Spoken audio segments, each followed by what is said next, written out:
Good evening, friends, and welcome to another episode of Wayback Wednesday. We're running behind tonight. That's my fault. So apologize for the delay in getting the show on the air, but we'll be with you hopefully for the full hour anyway. This week while I was doing research for the show, I stumbled across a couple of pictures that, frankly, kind of threw me for a loop. I didn't recall the building or the business, either one. And so, as I am prone to do, I went on a kind of a wild goose chase, if you will, and started tracking down some information and trying to see what I could find out. And as usual, that led to another journey. And interestingly enough, I actually was able to tie two local businesses together that I never knew had a connection prior to yesterday, actually. And today I was able to kind of confirm that. But anyway, I was a little bit later getting to the station tonight. Again, it's my fault. I had some technical issues to resolve. And so I'm going to give Lee another minute or so to get all the pictures queued up on the station equipment back there in the control room, and then we'll jump into those. One thing I wanted to mention right from the beginning, though, I had mentioned to you some time back that Mae Woods Bell had passed away, and as I heard about any upcoming information or memorial service, I'd pass it on to you. As it turns out, there is going to be a memorial service Sunday, December the 3rd from 12 to 3 at her church. If you know where that was, it's the Universalist Church over on Church Street. It's in the old, I think the Red Cross was in that building for a while. It was a bank many, many years ago. But it's just before you get to if you're coming down or headed north on Church Street, just before you get to the intersection of Church Street and Grand Avenue, there on the left, a little small brick building, that's the Universalist Church. And they're going to have a memorial celebration of life for Mae Woods Bell. Again, it's Sunday, December 3rd from 12 to 3. And it's open to the public, of course. If you'd like to come out and pay your respects to Mae, I'm sure they'd love to have you. I'm going to try to make it myself. That's actually my son's birthday, and so I'm not sure what we're going to be doing for his birthday, but hopefully we'll plan something that doesn't interfere with this celebration of Mae's life. I'm certainly going to try to be there anyway. As I mentioned, I found these pictures, and we'll get into that in a minute. I was just really fascinated by this old building I found. I say, I'm not sure when it was built, actually, sometime back in the 40s or 50s, I think. First occupancy I could find was around 53, I think it was. But before I stumbled across that picture, I stumbled across this picture. And we've talked about the Planters Oil Mill over Cokie Road many times during the show, the fact that it burned down, I think, in 83 or 84, somewhere along in there. But I stumbled across this picture that I had not seen before. And if you remember, the Planters Mill was referred to as a Planters Cotton Oil Mill. They actually took cottonseed, extracted oil from it. It was referred to by the locals as the Planters Cotton Oil Mill. But what I didn't realize was that they also extracted oil from soybeans. And so if you're ready, Lee, item number 2 is from the Rocky Mount Telegram, July of 1962. This picture appeared, and it's not a great photograph, not a great image. But you see there's 3 silos or storage tanks there. And the one in the foreground, the caption reads, "These 3 storage bins at Planters Cotton Oil Company represent the importance of agriculture to the city of Rocky Mount. The unpainted bin, a new one, will hold soybeans and will be put into operation for the first time this fall." So, we've also talked about the Southern Peanut Mill over off I think Carter Street, off Pine Street over in that area. And so this was the first instance that I can remember hearing about or reading anything about an effort to extract oil from soybeans here locally. I knew you could get oil from soybeans, and certainly that's something that's been done for many, many years. But I didn't realize that the Planters Mill over on Cokie Road did that. So anyway, it's a neat old picture there. And so then I stumbled across another picture. Actually, we showed this picture last week, so this is not a new picture. We showed this last week. But I went back and looked at this picture. And Lee, if you would put up item number 3 for our viewers, it kind of refreshed their memory. This was one we shared last week. I think that's 4. Let's go back to 3. There you go. Now, if you remember, this is a picture. You're looking east on Sunset Avenue toward the Main Street, toward downtown. And in the far, far distance off in the left, you see the First National Bank of Rocky Mount. And then coming back this way would be the People's Bank. As you cross the railroad track, there on the right would be Planters Bank. And so I zoomed in on this picture, and I was really intrigued by the number of businesses, not only between the Church Street and the Howard Street section of Sunset Avenue, both on the right and left-hand side of the road. Now, this is obviously just showing you the right-hand side as you're headed east. But there were a number of businesses on both sides of Sunset Avenue in this block between Church Street and Howard Street. And so I thought, well, it'd be neat, first of all, to see what this block looks like now. So I want to draw your attention, first of all, to the sign on the right-hand side. It says Sunset, actually it's Sunset Jewelers. But that building, if you notice, there's actually two buildings side by side that are two-story buildings. And so I went and did a Google search for the street address, just picked one of the, because there's several addresses there. They start 123, I think, and then as you go back to a Church Street, they actually increase. But anyway, so now, Lee, if you would put up item number 4, and this is almost the same vantage point, looking basically east. And you'll notice there that tall building on your left-hand side, of course, is the back part of Planters Bank, the old Planters Bank building. And then that's Howard Street in between Planters Bank and this red two-story building you see here. But if you'll notice, the building right beside that two-story building is no longer a two-story building. It's now a single-story building. You can even see the outline on the adjacent building where the second story was of this building. So I thought, well, that's interesting that not only did they tear down actually 3 or 4 spaces of buildings here, but they took the second floor off of that building there. So then I got to look and I said, okay, well, I want to know what was there in those spaces, those addresses, during the time that this picture was made. The original picture we showed a minute ago, back in the 1950s. And when I got to looking at the street addresses, I was really surprised, again, at the number of businesses that were there and the fact that there was almost a consistent occupancy of those spaces for many, many years, certainly going back to the 1930s and all the way up through the 1960s and 70s. So the first address I came across was 123 Sunset Avenue, and 123 Sunset Avenue is actually the taller of those two buildings right there. And in fact, Lee, go ahead and put up item number 5 if you would. This is from March the 16th, 1934. This was the first business that I could find that occupied that space, 123 Sunset Avenue. And you see the headline says, "Are you thrifty?" And it was the location for the General Auto Supply Store. You see they sold horns, they sold all kind of car polish and radiator caps, hub caps, fan belts, floor mats, just about anything you would need, including batteries. But in 1934, that two-story building that was later First Federal Savings and Loan, in 1934, 1934 was a General Auto Supply Store. And so, like I said, moving on, Lee, item number 6, by 1952, the General Auto Supply Store had moved out, and First Federal Savings and Loan had moved in there. Their address was 123 Sunset Avenue.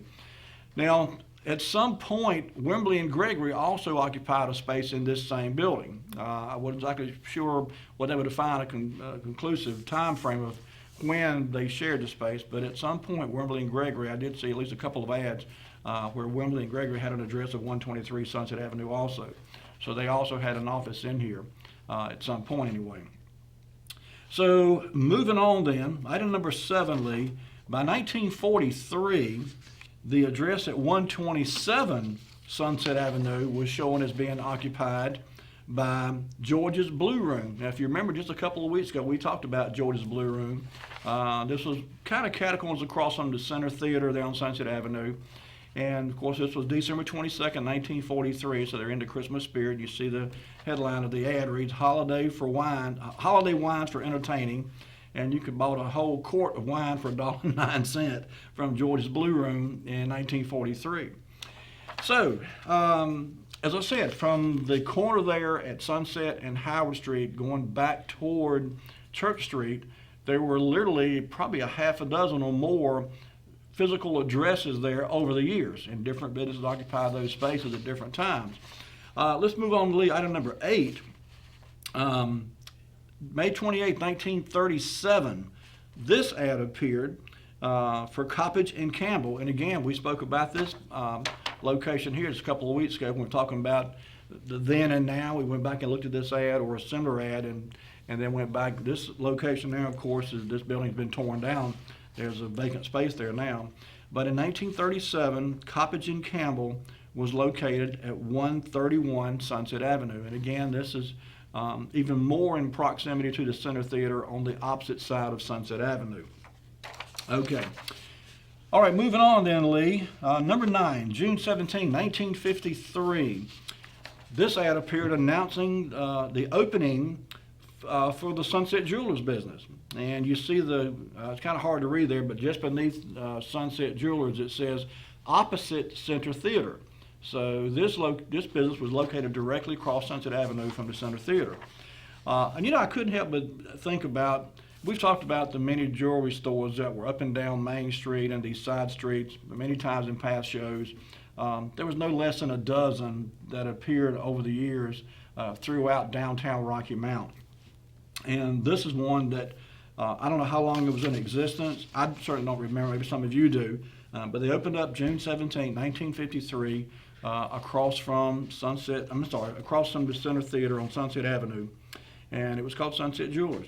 So, anyway, moving along then, Lee, if you would, item number 10, August 20th, 1941, this ad appeared in the Rocky Mount Telegram for the Rocky Mount Tire Recappers. And you see the address there at the bottom left-hand corner, 141 Sunset Avenue.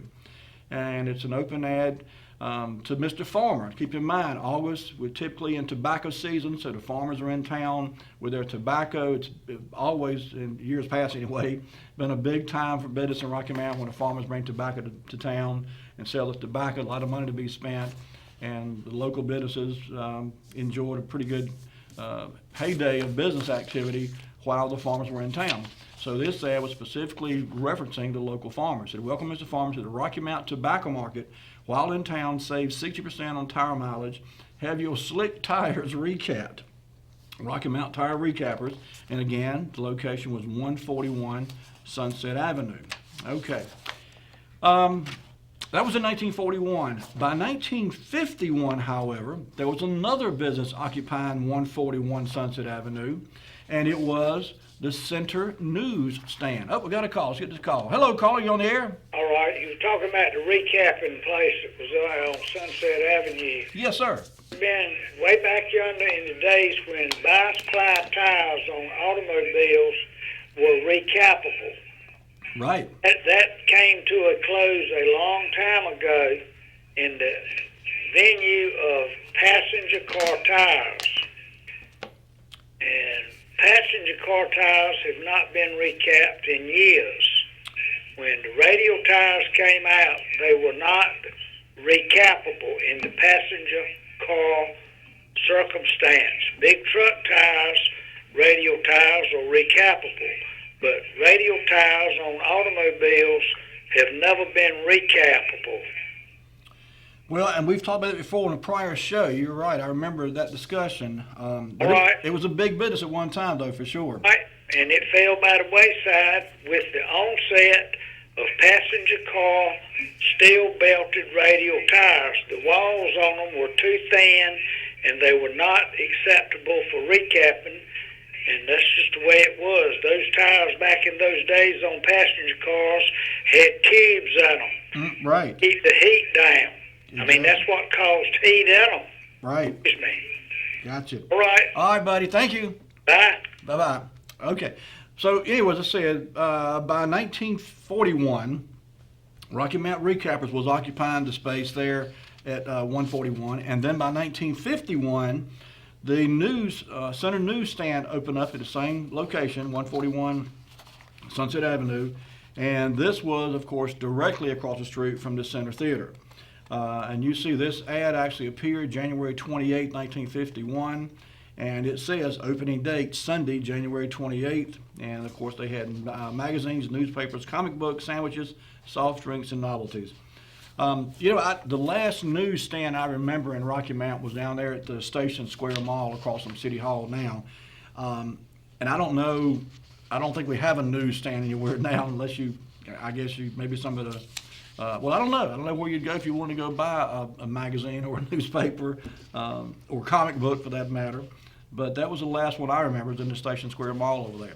I see it's time for our first commercial break. So let's go ahead and take that first commercial break. And when we come back, we'll show you an old building and talk a little bit about two businesses that had a symbiotic relationship. So don't go anywhere. We'll be right back with more Wayback Wednesday.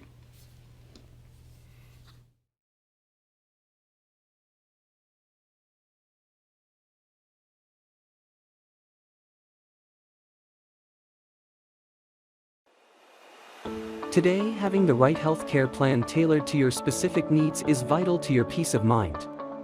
The question is not if you will need the coverage, but when. And when that time comes, you want to be prepared. With the rising cost of medication, medical procedures, and doctor visits, you should know which is the right insurance plan for you. From life insurance, affordable health care, to Medicare, there are a lot of insurance options available, and choosing a plan can be overwhelming. Having Gus Tullis as your insurance professional on your side will give you peace of mind, because you will know you are covered with the insurance that meets your needs. Hello, my name is Gus Tullis of Gus Tullis Insurance, and I've been helping people with their insurance needs for well over 20 years. Call me today. I'll answer any question you have. 252-937-6913. Looking forward to hearing from you. I'm Daniel Moss, owner of Cornerstone Funeral Home, and I'd like to invite you and your family to give our family an opportunity to serve you in your time of need. And we offer a full line of funeral services, everything from visitations to graveside services to cremations on site with a live crematory, as well as a banquet hall to meet the catering needs of our families that we serve. We offer catering service, we offer refreshments prior to visitations and services of our family, and we want to invite you to come and experience the difference here at Cornerstone Funeral Home.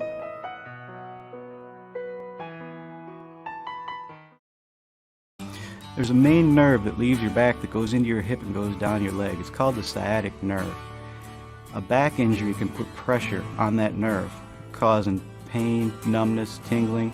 Chiropractors can actually help that. At the Hammer Chiropractic Center on Sunset, we know exactly what to do. We have very good relationships with the doctors in Rocky Mount. We like to co-manage people's care. Some medications may help us do our jobs, and our jobs may help their medications work better.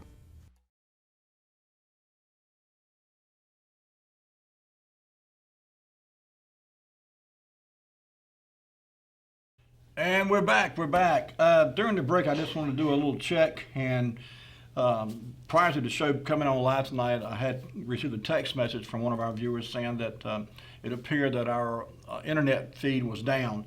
So I just sent a text, and I've got confirmation that we are back up. So welcome to all of you who are watching the show over the internet. We appreciate your viewership. Good to have you with us. Okay, at the top of the show, I mentioned that I'd stumbled across this picture of an old building and a business that occupied that building. In fact, a couple different businesses that occupied the same space. And I didn't recall the building, first of all, and I didn't have any recollection of the business that was in there.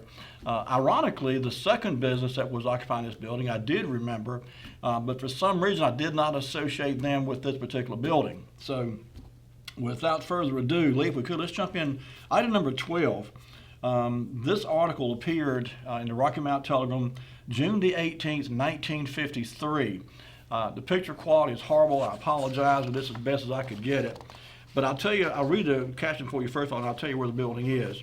The caption says, let me break out my Buddy Holly glasses here so I can read this fine print.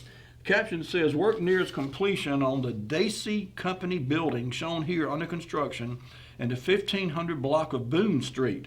The plant, which is built for the wool processing firm by the Rocky Mount Industrial Development Corporation, is scheduled to start operations early in August. The building has been designed to allow for future structural expansion. And there's a little nice article that accompanied this picture, but you see there on the bottom right-hand corner, that was the headline for the article. I cut that off. And it says, Dacey Wool Processing Plant to occupy a new building here. So I thought, I don't remember anything about this building on Boone Street. when I was very, very small, we actually lived for a short while on Boone Street. My parents rented a house on Boone Street, and we had moved away by the time this building, by the time I come along, this building was occupied by someone else. But I just don't remember it, honestly. It was too small when we lived over there. But anyway, Dacey Wool Processing, they built this building, in fact, in 1953. And this picture appeared in the paper in June of 53. And it was nearing completion, and they were due to move in a couple of months past this. And so I thought, let me see what I can find out about this. So I went to digging, as I do, broke out my newspapers.com website, broke out the city directories, went to see what I could find about the Dacey Wool Processing Plant. Item number 13, if you would, Lee. I found this picture and the caption that goes along with it that appeared in the Telegram March 29, 1959. Now, this was some 6 years after construction was started on the building. A little over 5 years they had been in business at this point. It says, Dacey Company honored. Honored this week by the Rocky Mount Lions Club in its Industry Appreciation Series was Dacey Incorporated. Here, Committee Chairman D.P. Harris, second from left, is shown presenting a plaque to Harry L. Young, Vice President and one of the founders. At right is Harry L. Young, Jr., Assistant Treasurer and Secretary, while at extreme left is Doug White, member of the Lions Committee. Okay, so there are the principals of the Dacey Wool Company, Wool Processing Company, that occupied the building on Boone Street in the 1500 block. And so, ironically, this was the only reference I could find. I searched for years past this and could not find anything else. So I don't know exactly how well they were in business, certainly from 1953 through 1959, and I'm not sure what happened to them. I'm really not. But a couple clues here came to light while I was researching all this. Number one, obviously a wool processing plant was at least in some ways related to the textile industry. And looking back, if you think about it, Rocky Mount has had almost, in years past anyway, almost as big a textile industry as we had tobacco industry or railroad industry or agricultural industry. If you think about all the mills that were here, not the least of which was Rocky Mount Mills, Shetland Mills, Shotland Mills, Caramount Mills, Glenoid, not Glenoid, but anyway, a bunch of mills around Rocky Mount over the years. And so this place was set up to operate as a mill, textile mill, and for whatever reason, I guess it just didn't make it. It wasn't profitable. I'm not sure of the details, but by 1959, March of 59, this was the last picture, article, news reference of anything I could find about the Dacey Wool Processing Plant. Okay, keep that date in mind, March 1959. Item number 14, if you would, Lee. In October of 1959, just, 6 months later, this article appeared. It says, applications being handled for workers. Applications for employment with the city's newest industry, the Rocky Mount Undergarment Company, are still being accepted by the local Employment Security Office. The plant, which will begin operations here November 15th, will need some 200 employees when full-time operations are begun. Amos T. Cherry, interviewer for the ESC, said that a large number of applications have been filed. However, the firm is still interested in persons who have had a previous industrial sewing experience. Cherry said that persons interested in working with the company should apply at the ESC office immediately. It was pointed out that even though experienced workers are desired, the company also expects to train a large percentage of employees. Therefore, both experienced and inexperienced applicants are accepted. The undergarment firm will be located in a building formerly occupied by Dacey Incorporated on Boone Street. It will manufacture underclothing for women and children. So again, 6 months after that final newspaper article about the Dacey Company, Rocky Mount Undergarments has this article listed where they're soliciting potential employees for their new operation to begin in the same location. And I thought, well, isn't that interesting? And I say that because I knew, I've been familiar with Rocky Mountain Undergarments Company for a number of years, but I was really, and I don't know why I assumed this, but for some reason, in my mind's eye, I had them operating out of the office or the old building over on the corner of Gold Leaf Street and Atlantic Avenue. Of course, that's currently occupied by a company called Stretch Line. And for some reason, I don't know why, but I had always in the back of my mind associated Rocky Mountain Undergarments with that building. Okay, so anyway, I wanted to say, okay, well maybe I need to do some more digging here. So of course I went back to newspapers.com. Item number 15, if you would, Lee.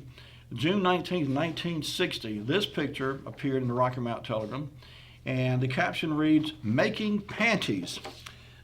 Straight down the assembly line, panties go from cutters to sewers who convert material into undergarments for women and children. The plant, now employing around 80, plans to increase its size to the neighborhood of 200, most of which will be women. So literally less than a year after they started operations at this location, they were already working 80 full-time people with plans to employ up to 200 in total. So things are going well for Rocky Mountain Undergarment. That was in June. The very next month, this article appeared, a little short blip in the Rocky Mountain Telegram, July the 16th, 1960, and it says, "Notice of Dissolution of Dacey Incorporated. Notice is hereby given that articles of dissolution of the Caption Corporation were issued by the Secretary of State June 14, 1960. All creditors and other interested persons having claims against said corporation should present them at the office of Thorpe, Sproul, Thorpe and Trotter, People's Bank and Trust Company Building, Rocky Mountain, North Carolina, James R. Trotter, attorney." So, for whatever reason, Dacey Wool Processing Company, or Dacey Incorporated, ceased to exist in June of 1960. By this time, they had left the building. Rocky Mountain Undergarments was occupying the building and was running operations there continually. So let's fast forward a couple of years, Lee. Item number 17, June 15th, 1962. This picture appeared in the Rocky Mountain Telegram with the following caption: "Industry of the Month. Officials of the Rocky Mountain Undergarment Company, which was honored at Industry of the Month, honored as Industry of the Month, are shown with members of the Lions Club, which presented an appropriate plaque. In the photo left to right are Tom H. LaCroix, the Lions Club, Bill Goodwin, sales manager of the company, Ben Greenberg, president of the company, and Fred Lee, president-elect of the club." Now, if Ben Greenberg sounds familiar to you, he should. That was Herbie Greenberg's father. Herbie, of course, being the namesake for WHIG TV. Herbie started this TV station. Ben was his father, and Ben had a brother named David, and Ben and David actually together started Rocky Mountain Undergarments. And there was there was obviously a need. They saw a need here, and it was somewhat of a new industry, at least in this area anyway. Certainly textiles had been a well-established industry here for some time. By the 1960s, Rocky Mountain Mills had been in operation for well over 100 years. And so it was something that seemed to be a natural fit, I guess, for the area to go into making this type of product here. Okay, so things actually went along pretty well for a number of years for Rocky Mountain Undergarments. They were very successful. By 1978, they had expanded. Lee, item number 18, if you would. This ad appeared in the Rocky Mountain Telegram February 25th of 1978, and it reads, "Rocky Mountain Undergarment, we are now hiring experienced sewing operators for full-time employment." These are pretty good benefits back in the 1970s. Company paid and vested retirement and pension program. Yearly bonus equal to 5 paid working days. 3 weeks paid vacation and 5 paid holidays. 5 paid sick days per year. Unused days may be accumulated. Excellent piece rate structure with newly revised points. Group hospital and life insurance program. Newly remodeled sewing room and food service canteen. Single operation only, no changing positions. Conveniently located in town, easy access to plant with carpools available. and you see at the very bottom, it's hard to see on your screen, I'm sure, but it's 1536 Boone Street, by the way, was the location of this building and the address. But by 1978, Rocky Mountain Undergarment was really booming in Rocky Mount. I mean, they were doing a booming business. And that trend continued for many, many years, though there was a bit of a hiccup in the 1980s. And I'm not going to go into too much detail because, frankly, I only found a couple of articles that talk a little bit about it, and I don't want to lead off with information that's not whole or fully accurate. But there was some financial issues. There was some investigations. I think the SEC brought investigation, something to do with improperly listing of assets for financial reasons and financial statements for shareholders and so forth. I think, you know, it was all resolved, obviously, but it certainly kind of put a damper on things, and it took the management of Rocky Mountain Undergarment some time to get over it and to overcome it. But they did. By 1993, this ad appeared, July of 1993, item number 19, if you would, Lee. And this reads, Rocky Mountain Undergarment now hiring experienced sewing machine operators, competitive wages and benefit package, 40-hour, 4.5-day work week. Must be able to sew on flat lock or flat seamer and binders. Former employees should check about reinstatement of benefits. So, as I said, you know, things were going along. They had resolved their financial issues and problems in the past. At least it appeared they had anyway. And things appear to be going along pretty well for Rocky Mountain Undergarments. Item number 20, if you would, Lee. January the 9th, 1994. This little news article said, new revitalized Rocky Mountain Undergarment needs 50 sewing machine operators. New product lines require OL hemmers, sleeves, side closures, binders, cover stitchers, and general SN and overlock operators. Bonus plan for experienced operators and seniority reinstatement policy for former employees. So when they were going through their rough times, I guess, they lost some employees, and so this was an attempt, I think, to bring some of those employees back and get them back in the fold, if you will, get them back occupied and working again with the company. And by all accounts, you know, things appeared anyway to be doing pretty well. I found several ads. In fact, there was a really neat article that appeared March of 1994, just a couple of months after this ad here appeared. In fact, go ahead and put that up, item number 21, if you would. This was a really nice, and just a long article. I'm not going to try to read the whole thing, but I'll just read the high points here. It says, Rocky Mountain Undergarment overcomes its financial woes. Rocky Mountain Undergarment has returned to full production and expanded its product line. And it goes on to say they got a 100,000 square foot operation on Boone Street. They've gone back to running multiple lines.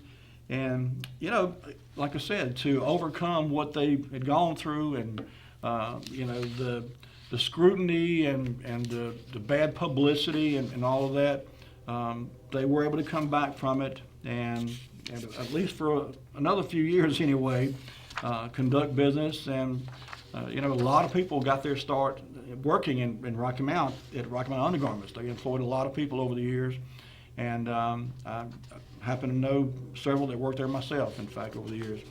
Number 22, if you would, Lee, January the 4th, 1995. They were still looking for help. This ad appeared. Sewing machine operators. Rocky Mountain Undergarments has openings for single needle operators and hemmers. Competitive wages and benefits apply to personnel. And they're at the address 1536 Boone Street. But sadly, things took a turn for the worse yet again. And you know, I read a couple statements. I think one was from Herbie Greenberg himself that said NAFTA was a really a tough pill to swallow. It really hurt the industry as a whole, certainly here locally. You know, one by one, the mills started shutting down around here. Rocky Mountain Mills, of course, had shut down. Caramount Mills, Shotland Mills, Burlington Mills. One by one, the local mills just began to kind of close up shop. And it was, you know, there was several articles written in the paper about the reasons why. Some folks blamed it on the politicians and said, you know, you're giving incentives for these companies to move their operations or at least farm out their labor to foreign entities and foreign governments and companies overseas. A lot of jobs went to Mexico, and so it was just kind of a death knell for the local textile industry as a whole, and it hurt. There was a ripple effect. So many plants and so many mills who employed so many people and provided a decent, well, we got a call. Let's get this call. Hello, caller, you're on the air. All right, I'll be very brief and very quick and to the point. That event about the NAFTA trade agreement, that came into existence under the Clinton administration that was responsible for running a whole lot of industry away from Western civilization. It hurt. Most anybody that observes anything would understand that. Yes, sir, it hurt. It sure did. It put a lot of businesses out of business. Happened during the William Jefferson Clinton administration. It did indeed. It sure did. Okay, buddy. Thank you. All right. I see by the clock on the wall here, it's time for our next commercial break. So let's go ahead and take that break. When we come back, we're going to jump back in and show you a few more articles and some pictures and talking about another business that had a very close symbiotic relationship, I guess the best way to say it, with Rocky Mountain Garments for a number of years. They kind of helped each other. So don't go anywhere. We'll be right back with more Wayback Wednesday.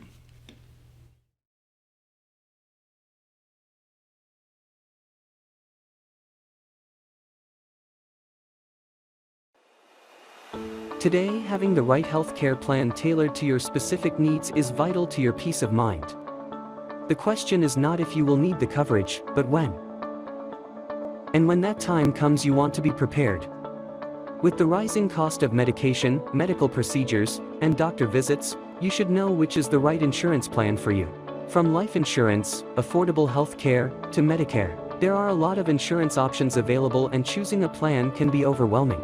Having Gus Tullis as your insurance professional on your side will give you peace of mind, because you will know you are covered with the insurance that meets your needs. Hello, my name is Gus Tullis of Gus Tullis Insurance, and I've been helping people with their insurance needs for well over 20 years. Call me today. I'll answer any question you have. 252-937-6913. Looking forward to hearing from you. I'm Daniel Moss, owner of Cornerstone Funeral Home, and I'd like to invite you and your family to give our family an opportunity to serve you in your time of need.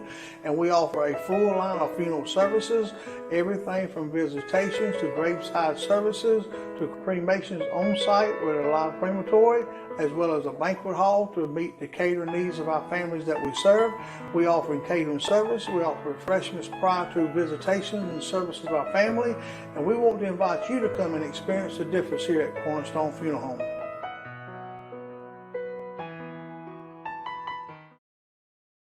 There's a main nerve that leaves your back that goes into your hip and goes down your leg. It's called the sciatic nerve. A back injury can put pressure on that nerve, causing pain, numbness, tingling. Chiropractors can actually help that. At the Hammer Chiropractic Center on Sunset, we know exactly what to do. We have very good relationships with the doctors in Rocky Mount. We like to co-manage people's care. Some medications may help us do our jobs, and our jobs may help their medications work better.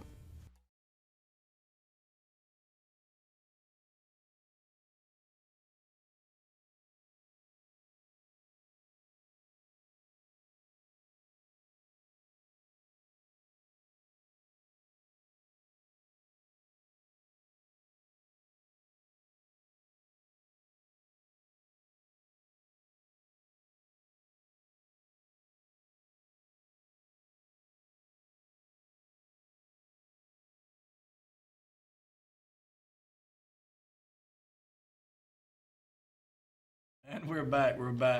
I was just joking with Lee there a minute ago. I got this new phone today. I got to tell you a quick story here. I went into the cell phone store because I got an email from my cell phone provider saying you can get a free phone. I thought, okay, free phone, I'll go for that. And just so happened my phone and my son Daniel's phone were both up for renewal, so we could both get a new phone, supposedly. So we go into the cell phone store, and an hour and a half later, we left with 2 new phones that were nowhere near free. I got to tell you, there's no such thing as a free phone. I don't care how they advertise it, what wording they use. You cannot get a free phone anymore. It just doesn't happen. These 2 free phones cost me $200.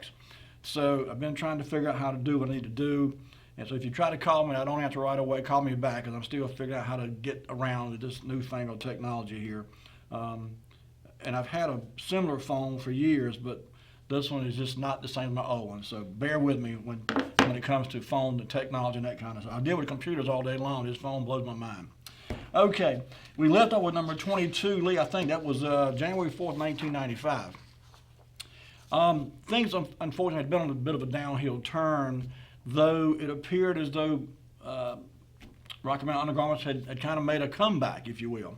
At least that was what I was thinking. But sadly, I ran across this article, or blip, if you will. It was a legal announcement in the Rocky Mountain Telegram that appeared July 16th, 1997. Number 23, if you would, Lee. And it is a listing in the matter of a foreclosure for Rocky Mountain Undergarments. And it says, in the General Court of Justice, Superior Court Division, in the matter of the foreclosure of the deed of trust of Rocky Mountain Undergarment Incorporated. And it goes on, and this thing took up 2 full pages in the Rocky Mountain Telegram. This number 23, Lee, I'm sorry. But yeah, it took 2 full pages, all the legal, and like I said, it's too small for you to read on, I know, but it was just really sad. I read through this thing, and there was a lot of property involved here, a lot of different tracts of land in addition to the property over on Boone Street. And like I said, I think it was probably, in hindsight, probably inevitable. It seemed to be the way that textile mills in general were going, and the industry was taking a beating. And so by 1997, there was no more Rocky Mountain Undergarments. In fact, the building at 1536 Boone Street stayed empty for a number of years, from 1997 or 95 or so, when they closed operation over there, up until 2003. And in 2003, there was an absolute auction. And, number 24, if you would, Lee. September the 7th, 2003, this ad appeared, and it says, huge absolute auction, Larry Hopkins, Rocky Mountain NC, Saturday, September 13th at 10 a.m., the old Rocky Mountain Undergarment building. And there was tons of stuff in here. There was restaurant equipment in here, commercial wiring. There was electric pallet lifts, refrigeration equipment. Some of this stuff I don't think had anything to do with Rocky Mountain Undergarments. I think possibly there were some other companies or other entities that had been allowed to store equipment, whatever, inside the space. But in any case, it says, Larry is selling the old Rocky Mountain Undergarment warehouse building. Everything must be sold and moved. So, to my knowledge, this was the last business that occupied that building at 1536 Boone Street. And it's a shame, because that's a huge building. And of course, like so many other buildings that have been neglected, it shows its age now. Number 25, if you would. Again, this is in the 1500 block. I think the actual physical address is 1538 or 1536 perhaps. But this is the building, and like I said, it was built for this industry when the Dacey Wool Processing Company was, opened up here. They didn't, unfortunately, last very long there, but Rocky Mountain Undergarments had a pretty good run there. For several years, they operated out of this building. And I had the occasion today to speak with Richard Sarmiento, who was recently retired from Stretchline, and I had a nice chat with Richard. He was telling me how the Stretchline, or now Stretchline, back then it was Stretchlawn, but Richard's father started that business. And so actually the way they came down here, Herb's father, Ben Greenberg, knew Richard's father. They had met at some time in the past up in New York. And so Rocky Mountain Undergarments was already making fabric, but they wanted to get into making elastic too. And so the story goes that Mr. Greenberg called Mr. Sarmiento and said, hey, we've got this piece of machinery down here that we need to get some training on. Can you come down and help my people, get started on it, show them how to use it, how to work it, and so forth. And so Mr. Sarmiento agreed to do that. He came down, provided some expertise, some training, showed the employees how to run the equipment, and how to begin making lace. So the effort was to not only make the material for the undergarments, but to make the lace that went around the waistbands and so forth. And so anyway, Mrs. Sarmiento left, went back to New York, and I guess a week or so later, Mr. Greenberg called and said, hey, it happened, my machine's gone down. Can you come down here and help us get it back up and running? So once again, Mrs. Sarmiento came down from New York, came to Rocky Mountain Undergarments and assisted with getting the machine back up and running, provided some additional assistance and training to the employees. Said, okay, if it happens again, here's what you do, blah, blah, blah. And so everything was back running again, and then he left, and sure enough, it happened a third time. And this, from what Richard told me, by the time it happened a third time, Mr. Sarmiento basically said, you know what, why don't you let us handle making the lace, you guys make the rest of it. And so that conversation led to the creation of Stretch Lawn. And so Mr. Sarmiento, who was a naturalized citizen by this time, he was actually born in South America, was a naturalized citizen, came to Rocky Mountain and started Stretch Lawn as a company manufacturing the frilly lace and elastic and so forth for undergarments. Primarily women's underwear, but they could really make anything with any kind of elastic that was required for undergarments. So anyway, and that little story there, after talking with Richard, I began to become interested. He mentioned to me that Stretch Line, though I'd always associated them with being, since I knew them anyway, at the location over on Gold Leaf Street, they were actually in 2 other locations, and I didn't realize that until Richard told me today. In fact, number 26, if you would, Lee, August the 12th, 1978, excuse me, this ad appeared in the Rocky Mountain Telegram, and it was Stretch Line Industries looking for machine operators with previous experience on any type of knitting machine. Positions open for 2nd and 3rd shifts, steady work, good benefits, and air-conditioned factory. If you'll notice the address at the bottom of the page there is 322 Arlington Street, and in parentheses it states formerly Womack Electronic Building. So next week I'm going to tell you a little bit about Womack. I did some research on that and found more than I thought I was going to find. But anyway, in 1978, Stretch Line was actually operating at 322 Arlington Street, which was, of course, the old location for Womack Electric. Okay. So by 1980, they had really outgrown this space, needed more room. And so they went to the city council, the planning board, and petitioned them to let Stretch Line move into another building that was bigger and a better fit for them. Number 27, Lee, this article appeared September 10th, 1980. And I'll begin reading, there you go. After a lengthy discussion last night by City Planning Board, voted to allow elastics manufacture in a light industry zone so that Stretch Line Industries can move into a vacant food store in the downtown area. The company may begin moving its equipment into the old A&P building at the corner of Arlington and Marigold Streets. Stretch Line now operates at 322 Arlington Street. So in 1980, Stretch Line got permission, if you will, because the city's zoning did not allow manufacturing in that area of town, but the planning board allowed an exception to let Stretch Line move into the old A&P grocery store on the corner there of Atlantic Avenue and Marigold Street. And so that's where they were operating for a number of years, in fact. Number 28, Lee, this, for those that may not remember, of course the building is gone now, but this is if you're headed east on Marigold Street, coming up to the intersection of Marigold Street and Arlington Street or Atlantic Avenue. Right there on the left where that vacant space is, that's where the old A&P was. And almost dead center of the picture, back in the far background, that brick building you see, that's the old gym for the R.M. Wilson Junior High School, which of course many, many years prior was the old Rocky Mountain High School. That was a gym. When I was there at the R.M. Wilson Junior High School, during gym class on occasion, a couple of us would kind of sneak out of gym class and hop skip across the Atlantic Avenue there and go to the grocery store and get us a snack, and then sneak back across the street and sneak back into gym class. But anyway, that's where the A&P was, and that's where Stretch Line was.